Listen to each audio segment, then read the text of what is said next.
Texans alongside ESPN NFL insider Ashley Fox. Ashley, we're talking Texans. Running back Arian Foster said he is, quote, day to day because of his injured hamstring. How much of an impact does the uncertainty leave the coaching staff setting up for the game against the Bills? And not being able to play, finally getting over all my hip things, feeling good, playing in the game, no restrictions, and then to go down with the head injury, man. I couldn't. I was just saying to myself, man, why me? How did this happen? So it definitely was a crazy feeling for me. As we caught that pick, man, my heart dropped. Talked before the show, and this has just been a real rough season. I mean, 3 injuries. Chan Gailey announced today the status of your injury. Why don't you give us your update and where you stand for the remainder of the season? Well, it's another injury to the knee. It's exactly what we thought it was on the football field, and a grade 2 sprain to the MCL. The timetable is really anywhere from 2 to 6 weeks. What's good, YouTube, man? Resolve here.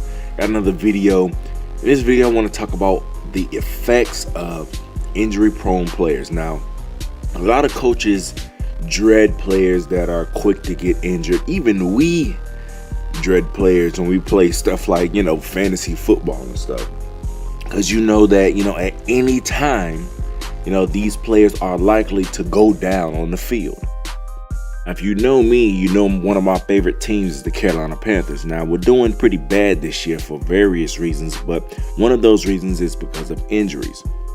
Now, if you know the Carolina Panthers, they have a pair of running backs that go by the name of DeAngelo Williams and Jonathan Stewart. Now, back in 2009, both of these backs ran for over 1,000 yards, which was a great year for us. But now these two backs are just held down by injuries, man. Like, they just can't stay on the field. They take turns being injured. If DeAngelo Williams is down, then Jonathan Stewart is there, or vice versa. And then there's times where both of them are down and we're forced to use our third string back. So the Carolina Panthers go through times where they feel the effects of these injuries, and they're forced to run with Cam Newton or Mike Tolbert. At one point we didn't even have Mike Tolbert, so we're stuck with our third string back.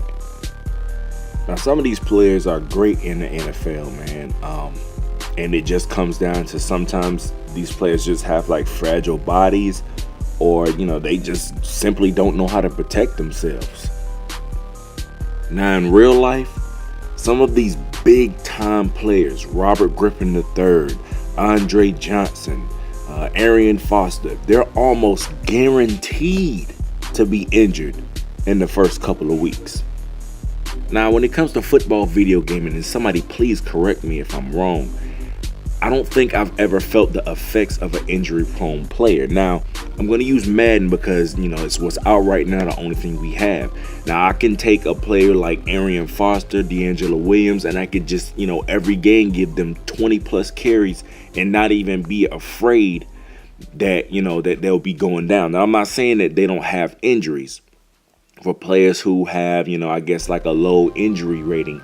But at the same time, I can go through entire seasons and not see injuries from, either one of those injury prone players. So, I think, when it comes to video gaming, any player that is truly injury prone needs to, implement the effects of a real injury prone player.